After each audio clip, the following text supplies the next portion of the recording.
ঘটনা বড় হওয়ায় প্রথম অংশ পাঠিয়েছিলাম, এর বাকি অংশটুকু এবার পাঠালাম। আশা করি সবার ভালো লাগবে। গত ঘটনার কিছুটা সারসংক্ষেপ বলা প্রয়োজন।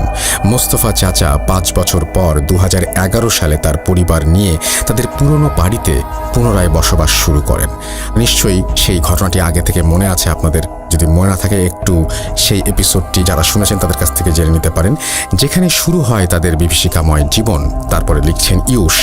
মোস্তফা চাচার ভাই নজরুল চাচার মৃত্যু, মোস্তফা চাচার মেয়ে রোমানা আপুর মৃত্যু। আমি বলেছিলাম তাদের বাসা গায়েব হয়ে যায়, যা আমি এখনো বিশ্বাস করে উঠতে পারি না। কিভাবে একটি বাসা সবার সামনে উধাও হয়ে যায় ভাবতেও পারি না। কিন্তু মোস্তফা চাচার পরিবার সেটি মোকাবেলা করেন। গত ঘটনায় আমি রোমানা আপু আর নজরুল চাচার মৃত্যুর ঘটনা বলেছিলাম, কিন্তু রোমানা আপুর মৃত্যুর ব্যাপারটা বলতে পারিনি পুরোপুরি, কারণ তখন আমাকে সম্পূর্ণভাবে ঘটনা জানানো হয়নি। রোমানা আপুর মৃত্যুতে এই ঘটনাটি শেষ হয়নি। এরপর থেকে মৃত্যুর মিছিল নেমে আসে, যেন সেটি ছিল ঘটনার ট্রেইলার।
যাচ্ছে, কিন্তু নোমান হঠাৎ ঠান্ডা হয়ে যায়, চুপচাপ। নাজমা ফুপু কিছুই বুঝে উঠতে পারছেন না। এদিকে রোমানা আপুর চিৎকার, অন্যদিকে নোমান ভাইয়ের আচরণ। মিনিট কয়েক পর সব শব্দ থেমে গেল। দরজা খুলে গেল। নোমান ভাইও স্বাভাবিক। নাজমা ফুপু কোনো কিছু না ভেবেই সবার আগে বাথরুমের ভেতরে ঢোকেন। যা দেখেন তা তিনি জীবনে কখনো আর দেখতে চাইবেন না। ভেতরে রোমানা আপুর নগ্ন লাশ, সম্পূর্ণ বাথরুম রক্তে ভেসে যাচ্ছে। নোমান ভাই অপলকভাবে নিজের বোনের লাশের দিকে তাকিয়ে আছেন। কারো মুখ দিয়ে কোনো আওয়াজ নেই। নাজমা ফুপু আর নোমান ভাই রুমেই বসে থাকেন, না কাউকে ডাকেন, না কোনো আওয়াজ করেন। ফজরের আজান শুরু হলে তারা শক্তি ফিরে পান। আর তখন মোস্তফা চাচাকে জানান সব ঘটনা। মোস্তফা চাচা ঘটনা শোনার পর কিছু না ভেবেই চাচিকে ওই ভয়ানক বাসায় রেখেই চলে আসেন। আর এসে নিজের মেয়ের লাশ দেখেন। লাশ যখন নিয়ে যাওয়া হচ্ছিল তখন সবাই খেয়াল করেন যে রোমানা আপুর চোখ খোলা অবস্থায় মৃত্যু ঘটেছে। তার সারা শরীরে ভয়ানক নির্যাতনের চিহ্ন। জানা যায় পুলিশ নাকি এসেছিল আশেপাশের লোকজন খবর দেওয়াতে, কিন্তু এসে কিছুই করেনি। মোস্তফা চাচা রাতের বেলা যখন রোমানা আপুর দাফন শেষ করলেন তখন চাচির কথা মনে পড়ল তার। তাকে এভাবে একা ফেলে রেখে আসা উচিত হয়নি। আবার নিয়ে আসলে তাকে সামলানো অনেক কষ্ট হতো। রোমানা আপুর লাশ দেখলে চাচি হয়তো পাগল হয়ে যেত। রাত 1টার পর নাজমা ফুপু, নোমান ভাই আর মোস্তফা চাচা পুরনো বাড়িতে ফেরেন। চাচি দরজা খুলেই ভয়ঙ্কর রাগ দেখিয়ে বলেন, আমার মেয়ে মরে গেল আর তুমি আমাকে বললে না। সবাই প্রচণ্ড ধাক্কা খেল। চাচি কিভাবে জানতে পারলো? সবাই ভেতরে ঢুকেই জিজ্ঞেস করলো সে কিভাবে জানতে পারলো।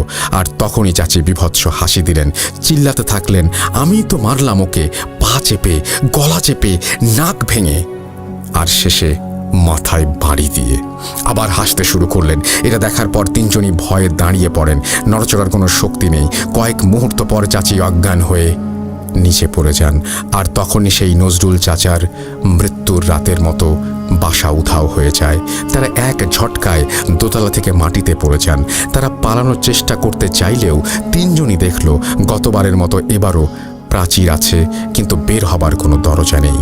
তারা সবাই বসে পড়লেন আর অপেক্ষা করলেন কখন ফজরের আজান শুরু হবে, কারণ তারা জানেন ফজরের আজানের পর সব ঠিক হয়ে যাবে। দেখতে দেখতে ফজরের আজান শুরু হলো দূরে মসজিদে, আর তখনই বাসা ঠিক আগের চেহারায় ফিরে গেল। তারা কোনো কিছু না ভেবেই ওপরে চলে গেলেন চাচিকে দেখতে। সবার মনে ভয়, চাচিও হয়তো বাঁচবেন না। ওপরে গিয়ে দেখেন চাচি ঠিক রাতের সেই স্থানে পড়ে আছেন, শুধু তারাই নিচে পড়ে যান। তারা দ্রুত চাচিকে জাগিয়ে তোলার চেষ্টা করেন। অনেক চেষ্টার পর চাচি জ্ঞান ফিরে পান। সেই সকালে তারা বাসা ছেড়ে চলে আসেন শহরের নতুন বাসায়, আর সেই সাথে মোস্তফা চাচা, চাচাতো ভাই কনক আঙ্কেলের পরিবার চলে আসেন সেই নতুন বাসায়। সবাইকে খুলে বলা হয়। মোস্তফা চাচা আর কনক আঙ্কেল সিদ্ধান্ত নেন যেহেতু পুরনো বাসা থেকে চলে এসেছেন তাই আর কোনো সমস্যা হবে না, তাই হুজুর কবিরাজ আপাতত রাখবেন না, কারণ তারা আগেও এতে সফলতা পাননি। মোস্তফা চাচার পরিবার মোটামুটি স্বাভাবিক জীবনেই ফিরেছেন। সমস্যা আর তাদের হয়নি এই 2 মাসে। আমি ভেবেছিলাম ঘটনা হয়তো এখানেই শেষ, কিন্তু না। 2 মাস পর জুন মাস থেকে তাদের সমস্যা শুরু হয়। মোস্তফা চাচা ও কনক চাচার পরিবার সমস্যা ছাড়াই 2 মাস পার করেছে, তাই ভয় তাদের কিছুটা কেটেছে। তারা এরপর পুরনো বাড়িতে যাননি। অনেকবার দরকার পড়েছিল, কারণ এখনও তাদের জিনিসপত্র ওখানে রয়ে গেছে, তবুও তারা কেউ যাননি। কিন্তু তারা কেউ জানতেন না তাদের অজান্তেই ঘটে যাচ্ছে ভয়ঙ্কর মৃত্যুর খেলা। আর এই 2 মাস এর ভিতরে ঘটে যাওয়া ঘটনা, মোস্তফা চাচারা পুরোপুরি চলে যাওয়ার পর ভয়ানক ঘটনা ঘটে যায়। প্রথম ঘটনা আমি আগেই বলেছি, সেই বাড়ির সামনে অনেক বড় আটার কারখানা রয়েছে। বাড়িটি প্রাচীরের গেট পার হয়ে বাম কোনাকুনি 20-25 কদম হাঁটলেই সেই কারখানা। সেই কারখানার মুখ বাসার দিকেই, অর্থাৎ বাড়িটি আর কারখানাটি কোনাকুনিভাবে মুখোমুখি। ঘটনা 1, সম্ভবত মোস্তফা চাচা চলে যাবার পরের দিন রাতেই ঘটনা ঘটে। আটার কারখানার ভেতরে যত মেশিনপত্র যা ছিল লণ্ডভণ্ড হয়ে যেখানে সেখানে পড়ে থাকে। ওখানে প্রচণ্ড ভারী একটি মেশিন ছিল যা 15-20 জন মানুষ একসাথে জড়ো না হলে নড়ানোও সম্ভব না। সেই মেশিন উল্টা হয়েছিল। ভোরবেলা যখন ভেতরে কর্মচারীরা সবাই ঢোকেন, এগুলো দেখে সবাই অবাক হয়ে যান। মালিক আসেন, সব দেখে কোনো কিছু বুঝতে পারেন না। তাদের কারখানায় কখনোই দারোয়ান লাগে নাই, কারণ রাস্তার মোড়ে সবসময় দারোয়ান থাকে। দারোয়ানকে জিজ্ঞেস করা হলে সে জানায় এখানে কেউ আসেনি। আর বড় কথা, বাইরে থেকে তালা ঠিকভাবেই লাগানো ছিল, ভাঙা হয়নি। তারা কেউ কোনো কারণ বের করতে পারলেন না, তাই আটার মিলের মালিক আনোয়ার সাহেব সেই রাত থেকে দারোয়ান রাখলেন পাহারা দেবার জন্য। ঘটনা 2, পরের দিন রাত আনুমানিক 3টা-4টার মতো, তখন এলাকার মানুষ নাকি একজন লোকের চিল্লাচিল্লির আওয়াজ শোনেন এবং অনেক অদ্ভুতভাবে আওয়াজ হতে থাকে। সবাই পাগল ভেবে কেউই এগিয়ে আসেন নাই, কারণ তাদের এলাকায় একজন পাগল ছিল, সে এরকম অদ্ভুত আওয়াজ করত মাঝে মাঝে।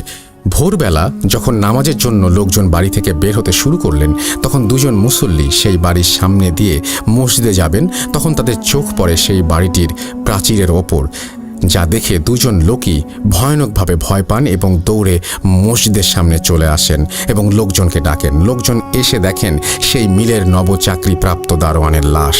দারোয়ানের মাথাটি দরজার ওপরে কাটা অবস্থায়, কাটাগুলোর ভেতরে ঢুকে আছে, আর শরীরের জামা ঝুলানো হলে যেরকম হয় ঠিক সেভাবে লাশ ঝুলছে।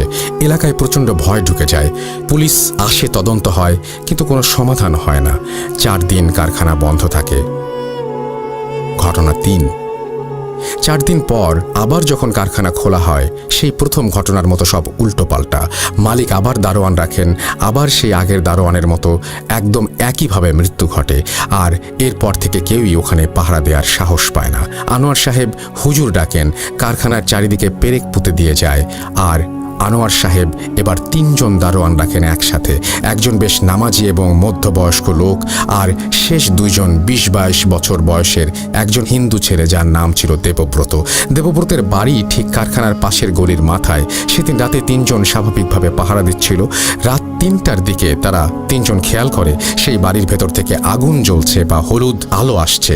ধোঁয়া নেই, তাই তারা ভাবলো আলো। কিছুক্ষণ পর সেখানে আওয়াজ আসতে শুরু করলো অদ্ভুত অদ্ভুত। 3জনই ভয় পায়, কারণ এক, বাসাটি ভয়ানক, আর 2, এখানে পরপর 2জনের মৃত্যু ঘটেছে। কারোরই সাহস হলো না গিয়ে দেখার যে ভেতরে কি হচ্ছে। মিনিট কয়েক পর 3জনে দেখলো প্রাচীরের গেট থেকে কোনো মেয়ে ভয়ানক আকুতি মিনতি করে চিল্লাচিল্লি করছে, ওরা মেরে ফেলবে, আমাকে বেঁধে রেখেছে। নামাজি লোকটি সামনে কিছুটা এগুলো, আর পিছু পিছু 2জন। দেবব্রত প্রচণ্ড ভয় পাচ্ছে, তার মনে হচ্ছে এখনই পালিয়ে যেতে। দেবব্রত একটু পিছিয়ে দাঁড়ায় থাকলো। যখনই তারা 2জন প্রাচীরের গেটের কাছে পৌঁছালো, তখনই ভেতর থেকে কেউ একজন বিভৎস আওয়াজে চিৎকার দিল। দেবব্রত কিছু না ভেবেই পেছনে দৌড়ে বাড়ি চলে গেল।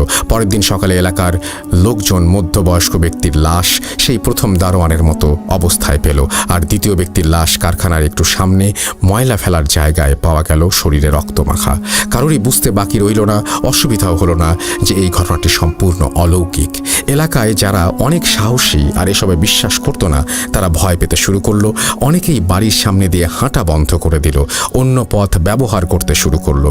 বিগত 2 মাসে এই ঘটনাগুলো ঘটে যায় মোস্তফা চাচার অজান্তেই। আনোয়ার চাচা অসহ্য হয়ে যান, তার কারখানা প্রায় বন্ধ থাকছে।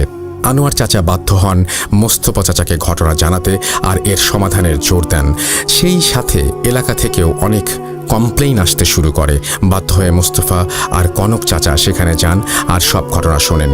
আর তখন সমাধানের জন্য হুজুর কবিরাজ খুঁজতে থাকেন। অনেক খোঁজার পর তারা 2জন কবিরাজের খোঁজ পান এবং তাদের সব ঘটনা শুরু থেকে শেষ পর্যন্ত জানান। তারপর পুরো কবিরাজের একটা 8জনের দল আসে, 4জন বড় কবিরাজ আর বাকিরা চেলা। মোস্তফা চাচা, কনক চাচা আর 8জন মিলে সকাল 10টার পর বাড়ির সীমানায় পা দেয়। ঢোকার পর সবচেয়ে বয়স্ক কবিরাজ বলেন এখানে অনেক সমস্যা আছে। তারা সব জায়গায় হেঁটে দেখেন, তার পিছু পিছু মোস্তফা চাচা আর কনক চাচা হাঁটেন। 10 মিনিট হাঁটাহাঁটিতে কোনো আওয়াজ হয়নি কারো মুখ দিয়ে। পুকুরের সামনে আসার পর বয়স্ক কবিরাজ পুকুরের ঘটনা পুনরায় শোনেন মোস্তফা চাচার কাছ থেকে আর বাসার পুরনো ইতিহাস জানতে চান। এরপর 8জন মিলে বাড়িটির সামনে ফাঁকা জায়গায় বসে স্থান তৈরি করেন আর মোস্তফা চাচাকে বলেন তারা সন্ধ্যার পর কাজ শুরু করবেন। সন্ধ্যার পর বয়স্ক কবিরাজ বাড়ির সামনে বসে আর 4জনের বাকি 3জন বাড়ির পেছনে। মোস্তফা চাচা আর কনক চাচা বয়স্ক কবিরাজের সাথে বসে থাকলেন। অনেক কষ্ট করে তিনি জিন হাজির করেন। অনেক ঝামেলা হলেও শেষে সে জিন হাজির করতে সক্ষম হয়। তার একটি চেলার ওপর জিন হাজির করে সব জানতে চায়। জিনটি প্রথমে মুখ খুলতে চায় না, তবুও কবিরাজ তাকে বাধ্য করেন। তার মুখ দিয়ে কনক চাচা যা যা শোনে, মোস্তফা চাচার পরিবার 2005 সালে চলে যাওয়ার কয়েক বছর পর যখন অনেকেই জানতে পারে এখানে কেউ থাকে না, তাই এখানে কিছু লোকজন আসতে শুরু করে প্রায় রাতে। বাড়িটির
লেগে যায় এবং তখন থেকে কেউ এখানে আর আসতো না, পরিত্যক্ত থাকতো এটি।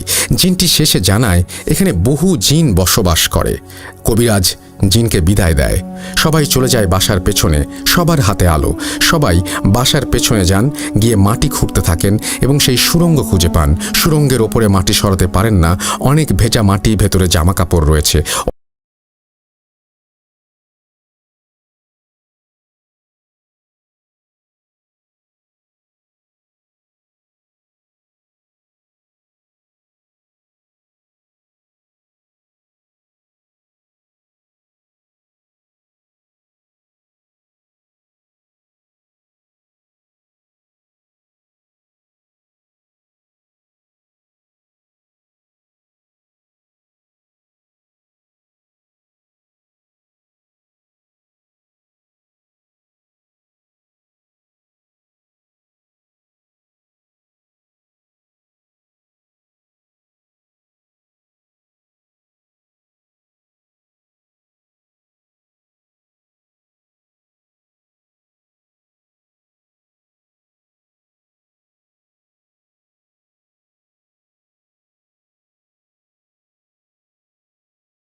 সুন্দর দৃষ্টিতে দেখবেন। গুছিয়ে লিখতে না পারার জন্য আন্তরিকভাবে দুঃখিত। আমি ইউশ, খুলনা থেকে। সবাই আমার জন্য দোয়া করবেন। ভালো থাকবেন রাসেল ভাই। আল্লাহ হাফিজ। আসসালামু আলাইকুম। ওয়ালাইকুম সালাম। আশা করছি যে আপনাদের এই ঘটনাটি ভালো লেগেছে। যদি ভালো লাগে তাহলে আমারও খুব ভালো লাগবে এবং আশা করছি যে আপনারা কিছুটা হলেও এই ঘটনা পছন্দ করেছেন। আমি যেটা চাই সেটা হচ্ছে যে এখন সরাসরি আপনাদেরকে জানিতে চাই আমাদের ইমেল অ্যাড্রেস।